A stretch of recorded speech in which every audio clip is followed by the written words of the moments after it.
What's up my loves, my name is Paige, this is Paige the Page, and this is the start of a new reading vlog.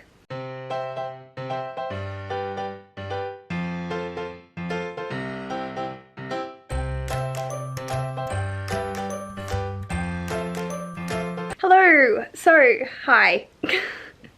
Today is Saturday the 18th of September and this weekend is the magical readathon sleepover. It's not starting until 10 PM tonight and I'm not sure how we'll go, but I figured I would just jump on, start this vlog, and my intention is to stay in bed all day today. I might get up a few times, but aside from that, I want to be reading today. I want to finish Neon Gods and hopefully get a decent way through Under the Whispering Door. So yeah, just a quick little check-in and I will check in with you later. Hello my darlings, it is now 2 PM and I am still in bed. I've gotten up maybe 3 or 4 times to make tea, to have breakfast and to pee, and now I am just chilling because I finished Neon Gods by Katie Robert. Today has been perfect. It is raining outside. Finished this, giving it 5 out of 5 fucking stars. Katie Robert is bloody amazing and I love her to bits. Reading this, I've realized it's not a Hades and Persephone. This is not fantasy. They don't have powers. They don't have abilities. It is modern day mafia styled. The only magical aspect of it is when you cross into Hades territory, it causes you physical pain to cross over the bridge. So that's the only fantasy element to it. Everything else is very reality based. And I think that's where a lot of people have been stumped because they're going in expecting like the Greek gods. No, she's used the names for a contemporary styled erotica, romance, whatever you want to classify this as. They don't have powers. It's all power in the sense of humans. How we control land, how we control the seas, that sort of thing. I adored this, but I definitely would recommend people going in knowing that it's not this is not a fantasy, not in the slightest. I adored it. I don't need my god retellings to actually be based in magic. I can more than happily get on board with it just retelling the story using those character names and their development in particular ways. I loved the use of a pomegranate in this. Brilliant. So there's elements from the myth that have been woven into the story and that's the main thing. That finishes Bookopoli roll 1 for gods. So technically it doesn't actually fulfill that prompt, but it's in the title, so we're gonna count that. Top of my TBR for magical readathon, not safe workathon. This is for Fireplay, which is a hot book. So hot off the press, hot as in this steamy scenes in this were whoo. Katie just knows the right way to my heart when it comes to smut. The rep in this, we know that Hades and Persephone have had relationships with both males and females, but there are no identifying labels on it. So whether they're pan or bi or whatever you want, it's not explicitly stated in the book, but there is definitely, they are not straight. I love how Katie Roberts thinks. It's just brilliant. So I'm very, very happy that I read this and feeling all the love, and oh my god, the temptation to throw the rest of my TBR out the window and just read the rest of the Wicked Villain series is killing me. But I have priorities. So next up is getting to my final arc, which is Under the Whispering Door by TJ Klune. So I'll be reading that on my Kindle and or on my phone. I can switch between the two. I think I'm gonna put on I don't really need an ambience room because I'm in one. I'm gonna dive into that to get to reading 250 pages a day would allow me to get through every single thing on my TBR, including all the extras that I've put on. And I need to read 35% of this to be able to get there, which I feel like I can't do, but then I have to maintain that and read 250 pages a day. So I need to read 134 pages of Under the Whispering Door, and considering I just read 191 of Katie Roberts, I think I'll be okay. So I'm gonna dive into this and see what I think.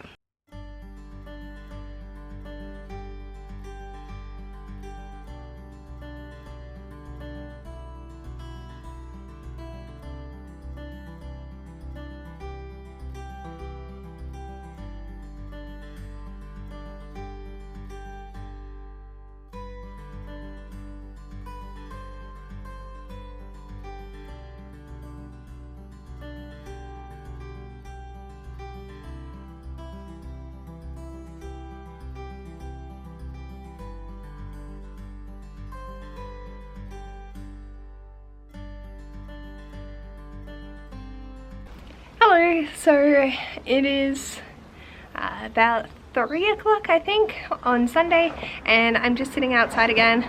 I got burger and I got the coolest lemonade. So it's Calypso and it's just original lemonade. It says to shake well, so that's what I'm gonna do. It has more sugar than lemon and it's filled with water, so I'm curious to see how this tastes. I'm really hoping it's like the American style lemonade that I got when I was in America, because I really love that sugary shit. So yeah, I'm keen. But I thought I would just jump on and say hey. My intention is to finish house in the Cerulean Sea, but I've just been doing other house stuff first, so I will check in with you later. Are you standing in the sun? It was cold in the sea than the shade. Please, please, for the love of God.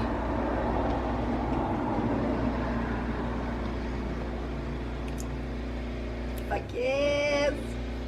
It tastes like American lemonade, which is gonna give me diabetes one day.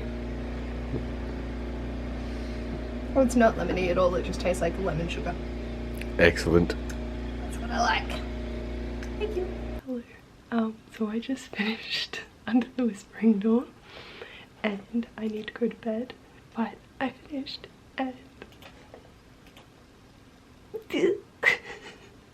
I'll talk more in the morning when I can actually talk and have thought through my feelings, because there's a lot of them. But Ash is in bed, so I'll see you in the morning. Bye. Parcel! How the fuck do I get into this? It was quite funny. You're not meant to threaten people on Twitter, even if they are fictional characters. You're like, why the fuck are you excited over this shit? It's actual shit. You wasted $17.95 on this shit. I just think you're gonna read them and hate them. I'm so excited! Yeah. Oh, this is gonna be so bad. Hello! Fuck. So, it is now 9:30 and I'm supposed to be going live in half an hour. I should probably set that up while we talk. So, yeah, I got a parcel. So I bought these for $10 for the two and then $7.95 shipping. So these are books that I've wanted for years. I know they are going to be the shittest thing imaginable, but I'm kind of low-key keen for it. So we'll see how that goes. Under the Whispering Door. Yes. Ow, my soul. I knew the ending was going to have a particular event happen and I knew I was going to be upset about it. It still doesn't change the fact that I was very upset about it. That hurt my soul in a few different ways. I don't know how to even rate it at the moment because I loved it. Honestly, TJ Klune knows how to write fucking characters and I don't know how I should be responding to different situations in it. I don't feel confident in his inclusion of the black love interest and then the Chinese sidekick. I'm not sure. I'm still waiting to see some more reviews to be able to sort of gauge that. I feel like it's a 5 stars. 4.5, 5 stars. My heart is broken. The love story was beautiful. One thing that Klune does amazingly is wandering through the story. You are just getting invested with these characters. It's not meant to be this fast-paced, boom, boom, boom, action, action, action. It's meant to be a reflective, slow, beautiful look at life. And he pushed for conversations to happen. Again, I need to look more into more reviews and things like that, but I don't know. I'm very conflicted on it because I adored it, but I can see that there are a lot of things that aren't quite right. Is that a me thing or is that a book thing? Overall, we're following Wallace. He is a hard-ass lawyer who doesn't give a shit about anyone, hates seeing people cry, and has just been a dickhead his entire life. He dies, no one gives a shit, he's at his funeral and there are 5 people there, and a Reaper takes him back to a tea shop. it's like a way station. So you go through your door and then you continue on in the afterlife. And that was really beautiful. Like the whole, this is just a stop on your next journey. It's not the end. The afterlife is not the end. It's a new beginning, and I really love that. It was a very comforting message as well. He ends up getting very angry that he is dead and has to do a lot of unlearning. I love May that she calls him out, but I also feel that I think my main issue is May, because she calls him out on things, but then her actions in other ways make me feel a little bit uncomfortable, because I don't feel like that is a positive representation. I thought she was 13. She's 26. It is what it is. I think I'm gonna give it a 4-star. I just don't feel confident in giving it a 5. I don't know. I'm so conflicted. Because right now all I can think of is my soul. So I'll check in with you probably at lunchtime. So I just finished Perfume by Patrick Sukind, and what the fuck? I have no idea how to even... It was good. It was a very interesting read. I enjoyed the visceral sort of descriptions of scent. As someone who has had nose issues and not a strong sense of smell most of their life, it was quite funny because I was like, oh, I can actually imagine what these smell like. So that was kind of cool. At the beginning, took a minute to get into. Essentially, this guy is born to a mum and she's in the 18th century. The mum is just ready to neglect, and he has a strong survival instinct, so he starts crying and then gets taken to a church, and we go from there. The thing is, he doesn't have an odor. His wet nurse is like, babies smell A-way. This guy smells like nothing. And the descriptions of his sense of smell is paralleled with the fact that he doesn't have an odor. And it was interesting. I'm still trying to get over the last where were we? The last 20 pages or so were just, what the fuck? What the fuck? Yeah, it was a ride. I really can't think of how to describe this in any other way, because I need to talk about that ending, but I can't talk about that ending without spoiling it. It was a fucking trip. I think I'm gonna give this a 3.5 in comparison to what I've read this month. That, in general, that feels right. Because it's not a base 3-star, it really elicited some emotions from me, concern being the predominant one. So, as it says, Perfume Story of a Murderer. He is obsessed with fragrance, and the murder is not key point to the plot. His exploration of scent and finding the perfect scent and capturing that, and his progression in his skills as a perfumer, that is the focus, mixed in with what it means to be human, and depravity, and very surreal moments. That's that done. Did I check in yesterday? I don't think I checked in yesterday. I'm sorry. I can't remember. Editing me will figure that out. But it is now Tuesday the 21st of September, and this week is the mark of Fall Into Reading-a-thon.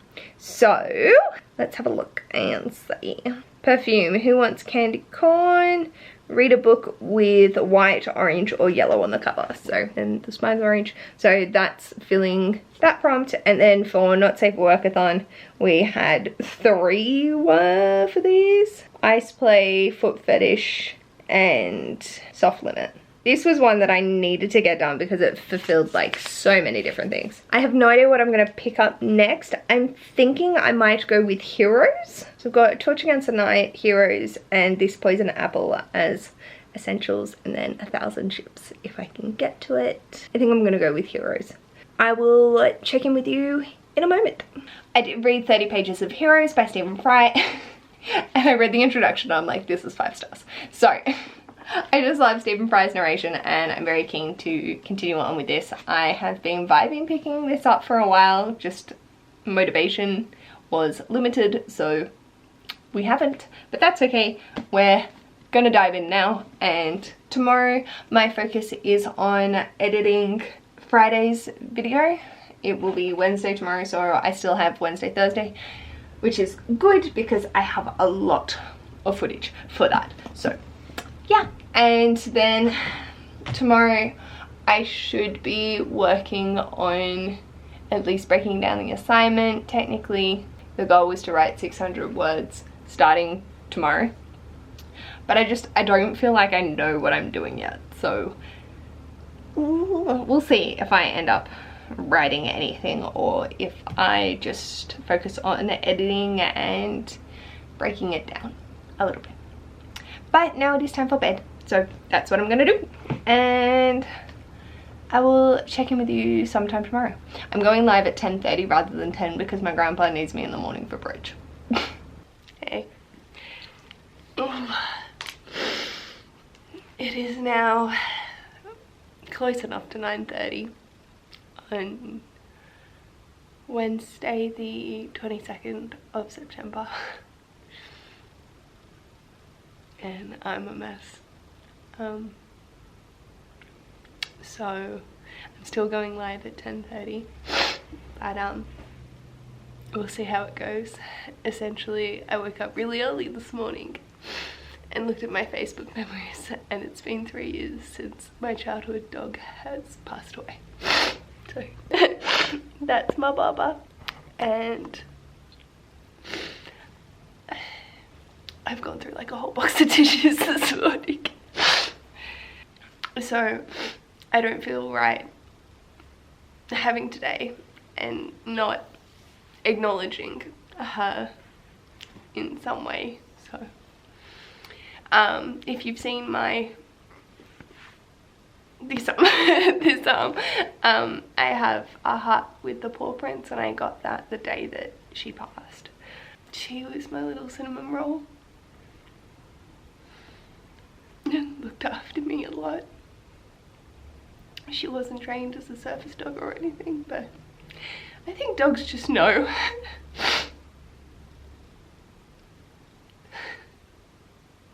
I miss her.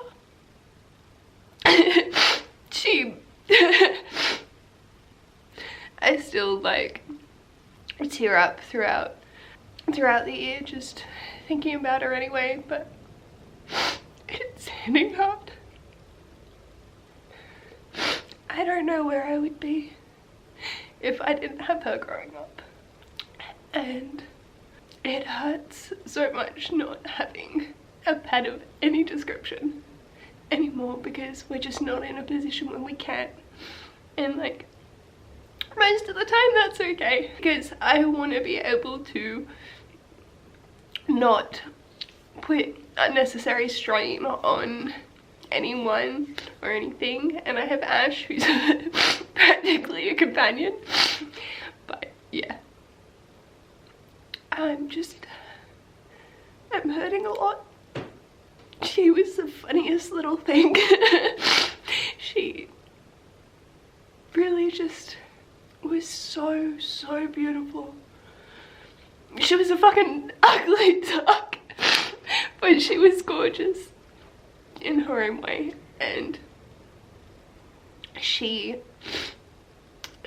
weighed half a kilo when we got her because the pet store did not look after her and they didn't realize that she had a megaesophagus, and so every time she ate she just threw it back up because she couldn't swallow it. So when we got her, they lied to us and said that she was younger than she actually was, to explain away the sizing difference, but really it was just she couldn't eat, so she didn't have any food.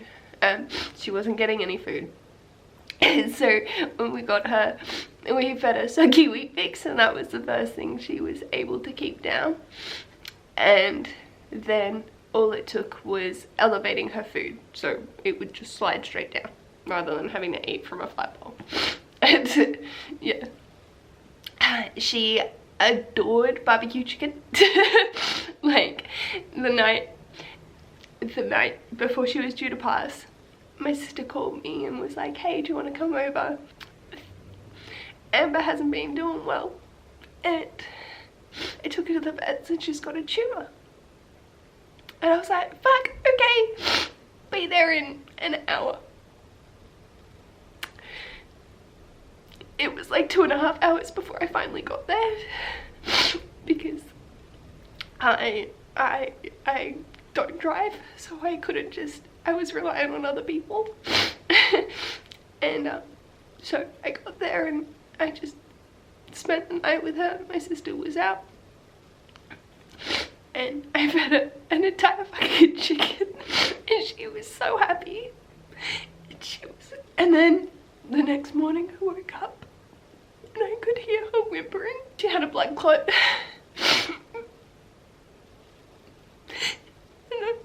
And it paralysed her. So we took her to the vet. There wasn't anything they could do because she'd just be in more pain. My parents were overseas at the time, so we made the decision and then had to FaceTime them. And we were waiting for hours because of time zones. So I would have got the tattoo in that time. So to make the experience worse for my mum, we told her, and then actually my sister was like, oh, by the way, yeah, Paige has something to tell you as well. So my poor mum, she's not against, she's not for me getting tattoos, but she was just like, what the fuck? So yeah, Amber was always there for me. I had a few incidences as a teenager that weren't the smoothest, and I struggled a lot, and she was always there, and I don't know what I did to deserve her, but yeah, she was always there for me, and whenever I was upset, she'd just curl into my lap and just be there. Be a bit of warmth that I couldn't get anywhere else. She was the main reason I would wake up some mornings. And whilst I'm so thankful that I'm in a much better position and I don't need that kind of support anymore, I still wish she was here. I still wish she was able to just be her goofball self, chasing after balls and falling over her own feet. She was a tiny little thing. It looked like she didn't have feet when she was running.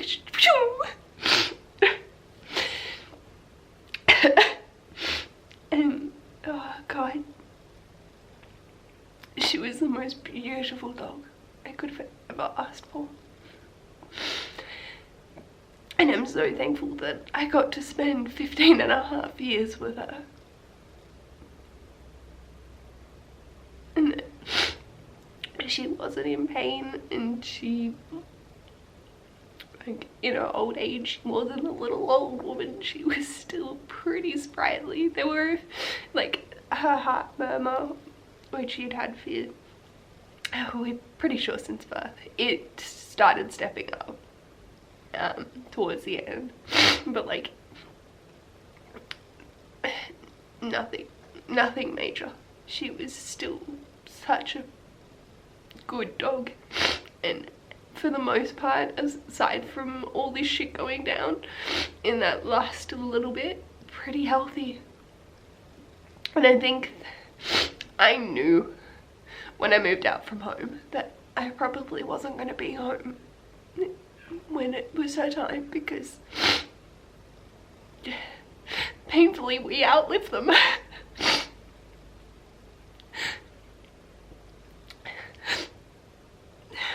But I'm glad that I could get over there, even if it wasn't as fast as I wanted.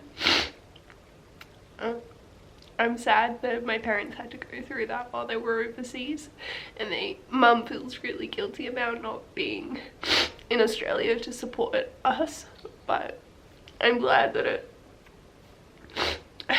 I'm glad they were able to sort of do what they needed to, and Ashley and I were fine. We banded together and supported each other as sisters do. We were just a mess because she was our sister. Amber wasn't a pet. She had more human-like qualities than I do.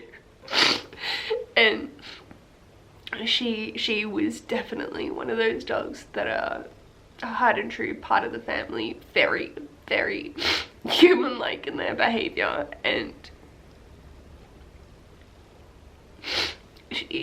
she was my sister. She was the best support, and it's killing me. It's killing me today. I know I'll be okay, and like, I'll just cry randomly every so often. I don't think I'm gonna do masters today. I just might work on editing, but fuck, it hurts. Today is a ouchie day. My heart is hurting, and I love her so much. I don't think you do this if you don't fucking love it. I want to remember like so many good things, like when we moved from our house to the unit, we'd packed up all the boxes, and I had massive corner windows, and I'd put my boxes up against the windows, and she just jumped on top of them and sat out looking out the window. She was always looking out the window. Dad called her Mrs. Kravitz. Even when they were in the unit, she would, the second she could, she'd go out on the deck and look down at the people and had to know what was going on. But yeah, my dad, he was, take her back, we don't want a dog. And then she became his little girl as well, and he's a 6'2" man, or 6'3", or 6'2" man walking this tiny little dog. Thinking how much joy she brought the world. And she was one of those dogs that if kids came up and said that, parents came up and said that their kids were afraid of dogs, we would introduce them. I never knew her to snap at a single human. She got uppity territorial with other dogs, but she'd just bark like a batshit crazy woman. But she never like got aggro or anything. She'd just bark. I honestly think that dog thought she was human rather than a dog, because her interactions with other humans was so fantastic. And yeah, she would just let kids pat her, and if they like got a little bit grabby, she was just, hey. And then we'd be like, hey kid, that's not how you pat a dog, and she'd be chill. And there was one Christmas where I set up the Christmas tree, and she sat directly underneath it because she knew that she was a gift to us. There were many times many funny moments. Chasing her around or having her chase me around the house and then skidding on the lino flooring. Or when I chuck a ball out the back, she'd go with it and then just took it. And yeah, she was the best little thing.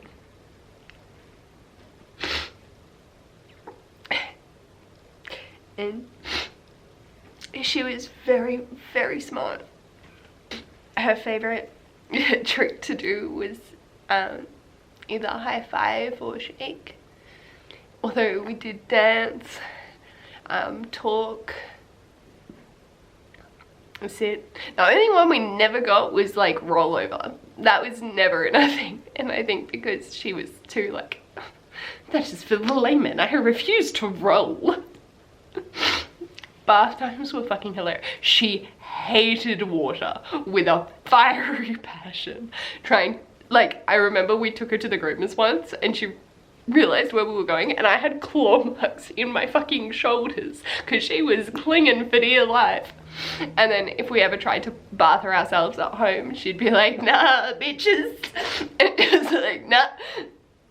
But obviously she needed a bath, so we'd give it to her and just, I got drenched from head to toe. And like, little thing, would not think it would be that big of a problem. We had like a laundry fucking sink and we'd still get drenched. But yeah, she was gorgeous. I'm sorry for anyone that I might have upset watching this. I know I will have content warning before putting it here and I don't even know how much we'll make it in. But thank you.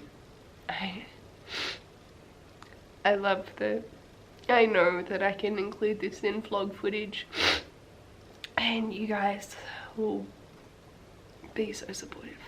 So I appreciate it. I just wanted to commemorate my baby.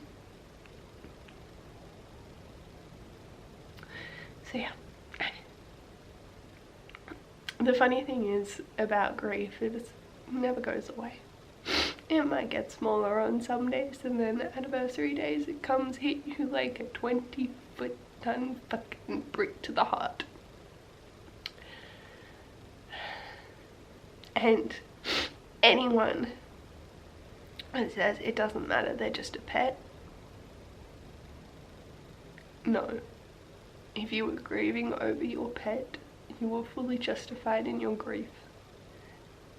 If they are another family member. And Amber was close enough to human. I've met shittier people than her. So I'm gonna mourn my dog.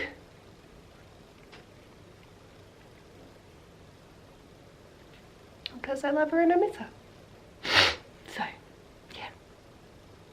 I might put a few photos after this just so you can see her personality.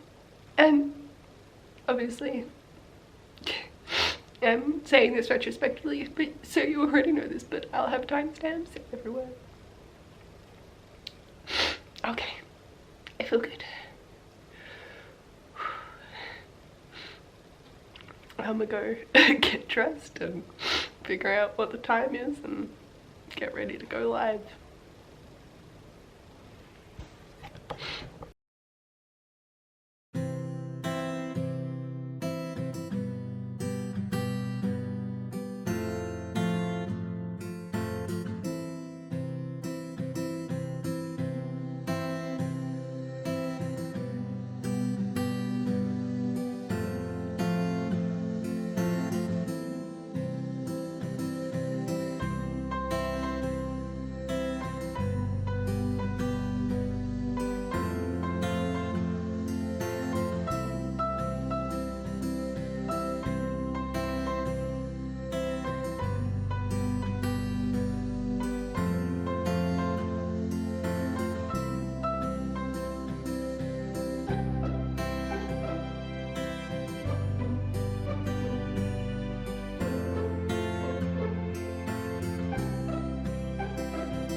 Hello my darlings, just a quick little check-in. Thank you for Aaliyah and I'm sorry.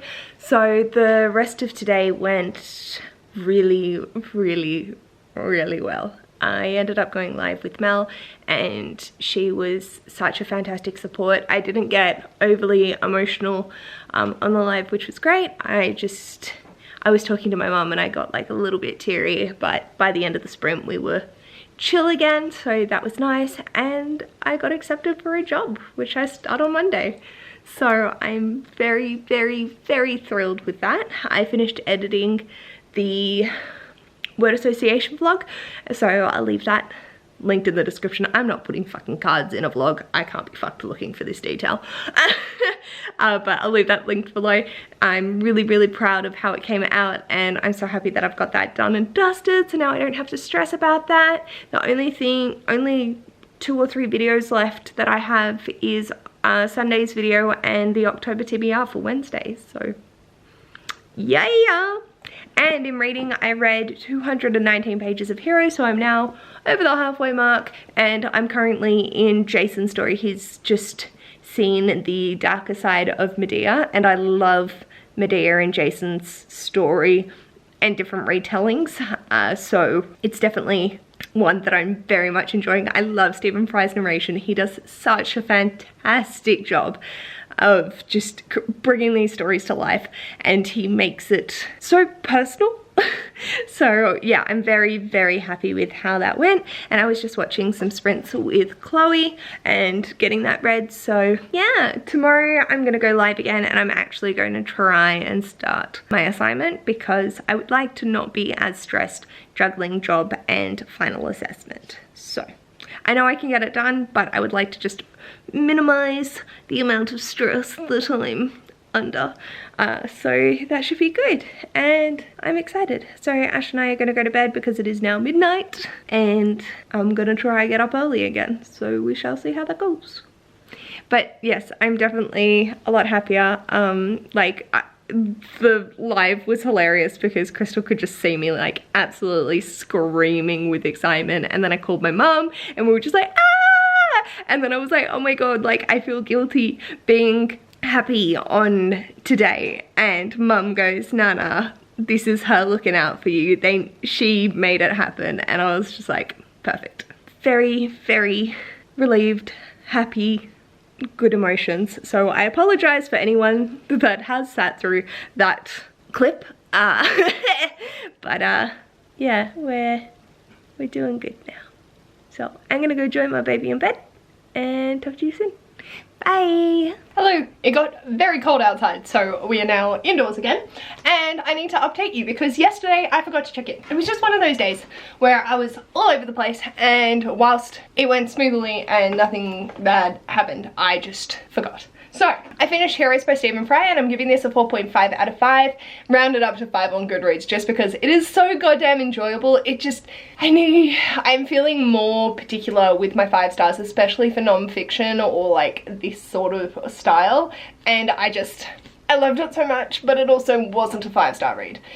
So yes, I love Stephen, like the overall experience itself, like the narration, the stories, all of that, 5 stars, but it doesn't do anything different because it is just retelling the stories in Stephen Fry's voice. For me, it's like, it's not doing anything new, I suppose, which is what I'm starting to want to vibe from my mythology, but for itself, as an individual thing, not based off my desires and wants and all that stuff for non-fiction. As a non-fiction text, it is fucking fantastic. So that's why I've given it 5 on Goodreads, but for me it's a 4.5 just because it doesn't have that same level of difference, I suppose. I know these stories too well, which is totally fine. But I'm not getting anything new, so then it doesn't make it that, oh my god, this is amazing sort of style. I'm questioning everything about my existence right now. So yeah, I adored this and I love Stephen Fry's narration, and I'm really excited to pick up Troy now, so I'm keen. So I finished that, and then I also read 106 pages of This Poison Heart by Kayla Barron. So I am adoring this. Also heavily based in Greek mythology. So we are on a ride with the Greek myth right now, which is fun. I'm not mad about it. There's just been a lot. So I'm quickly loading up to see recently. Okay, so last month I had Cinder and A Touch of Darkness. Cinder more the retelling than Greek myth, but A Touch of Darkness is based off Hades and Persephone. Then this month alone, I've read quite a few based on other things or giving me those sort of vibes, like Ninth House, City of Brass, Scarlet, She Who Became the Sun, all not Greek myth related, but very vibes for retellings, the gods' involvement in the world, that sort of thing.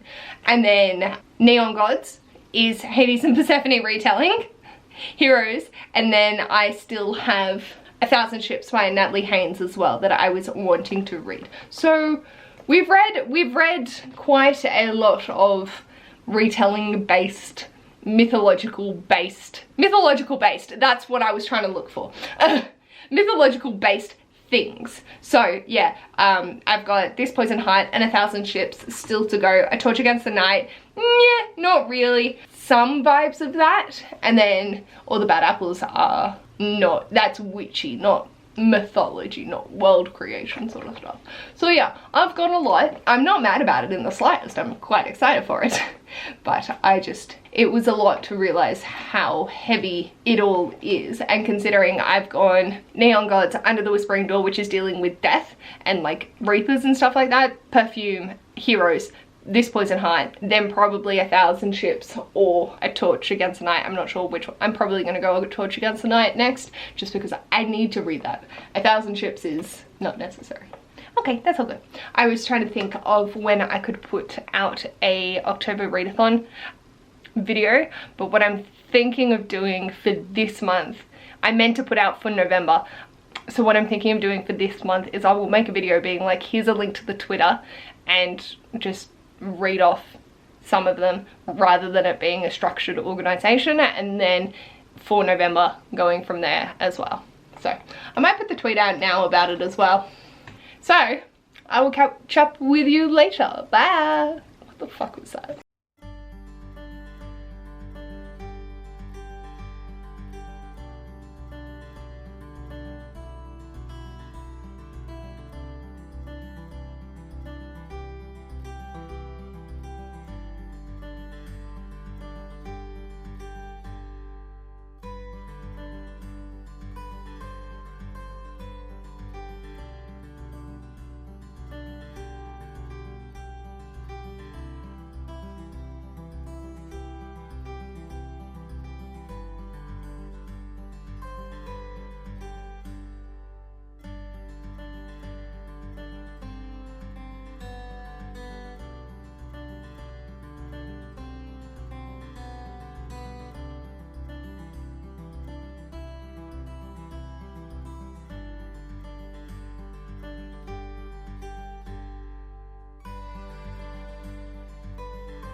I am the one hiding under your stairs.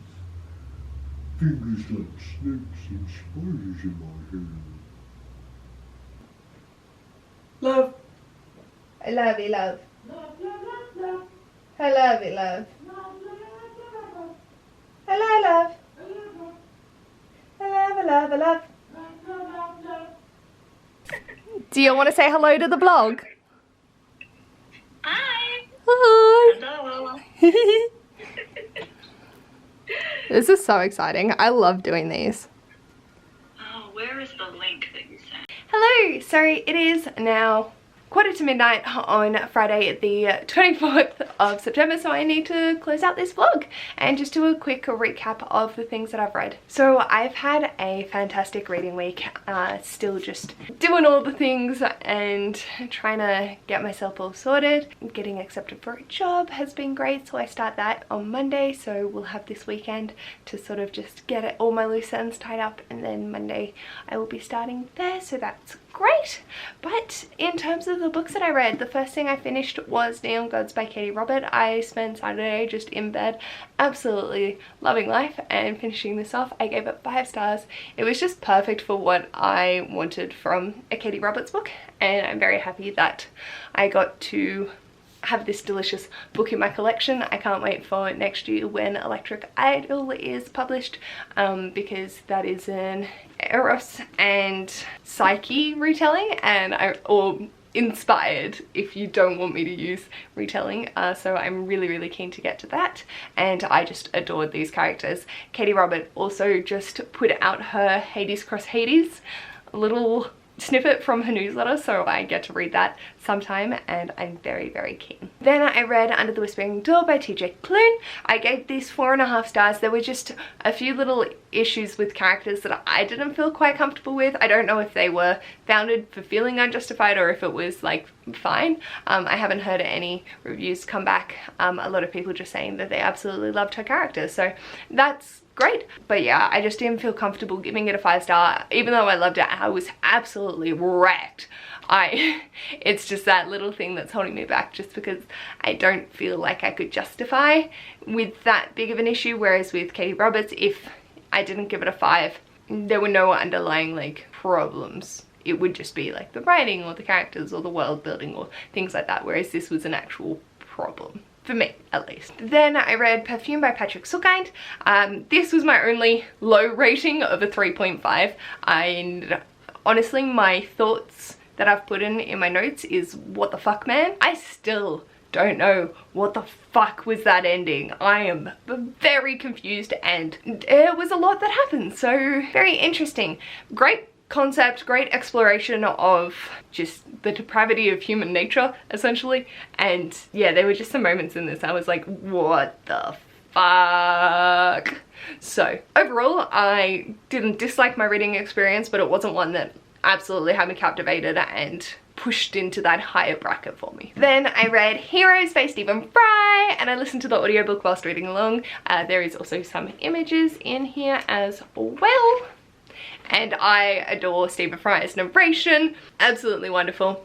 And the way that he makes history feel alive is so fantastic, and I just loved his little, he doesn't deconstruct these myths and legends, he's just telling it how it is, makes it into a narrative form rather than poetry or, you know, a critical analysis, and I just adore it. So I gave this 4.5 stars. I feel like recently if I had been the reader that I was 2 or 3 years ago, all of my 4.5s would have been 5 stars, but right now I'm happy sitting at that because they're not in that top tier level, they're just almost there.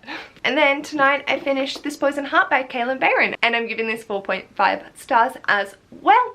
I loved the Greek mythology that got woven into this. It surprised me going from mythology to mythology to mythology. This week was mythology heavy, and I'm not mad about it. This is contemporary Briseis, whose family is, how do I describe this very complicated family tree?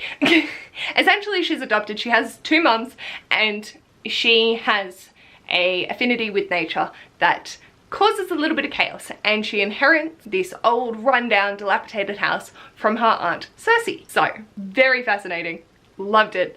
I ended it going, holy fuck, what the fuck, holy shit, oh my god, that was glorious. So I'm really excited to continue on. This is the first in the series, the next being The Wicked Fate, which is coming out mid next year. So I'm very keen to get my hands on that and continue on with this because I had a blast. I really love Kaylin Bayron's writing, and she just sort of grabs me into these worlds and holds me tight, and just the detail in it, immaculate. I loved it. So these are the 4 physical books that I read, and then I had Under the Whispering Door, which was an ARC, and that came out on the 21st, so it is available now if you did want to go and get it. I'm very proud of what I got achieved this week. I did feel a little bit flat, and especially with Wednesday being the day that it was, that was challenging, but I'm really thankful that, you know, there's such an amazing community. I've got amazing support structures with Ash and my friends and my family, and then the community that we've built. I really, really appreciate being able to just dip into that when I needed it, because whee, I did. But now we're on the up and up and feeling good. I had a mental health care review with my doctor, and he's happy for me to stay in therapy, and we've decided to claim extra sessions, so I will be able to utilize those and not have to worry about running out until March. I can have like an extra 16 therapy sessions from now to March, which is great. So yeah, I'm just happy with all of that, and I don't know how well I will optimize that because I will be working, but anyway, I'm really excited to continue on. I have all these bad apples, which I'm buddy reading with Aoife at the beginning of next week on the 27th. I might dip into it. No, I won't be dipping into it at all. I'll be starting that on Monday, and tomorrow, and so Saturday, Sunday, I'm looking at trying to get through A Torch Against the Night and 1,000 Ships. So those are my last 3 books for my TBR. Funnily enough, All the Bad Apples is my last for Twister, Bookathon, and Magical Readathon. So the pressure's on. So I'm very excited to get to those and just finish off September strong. I think this Poison Heart was my 15th book this month, and to have everything done, I'm pretty much on schedule. So feeling good. I think the only one that's going to get tossed is City of Bones, which I really don't give 2 flying fucks about not starting, because I've already started a lot of series this month. Would really not finish rather than start. Let me know in the comments how your week went. Did you have any exciting news? Let us know below, and we can share the love, have some excitement, and again, thank you so much. If you like this video, feel free to give it a big thumbs up, and if you'd like to see more of this mess, feel free to subscribe, and I'll hopefully see you in my next video. Bye!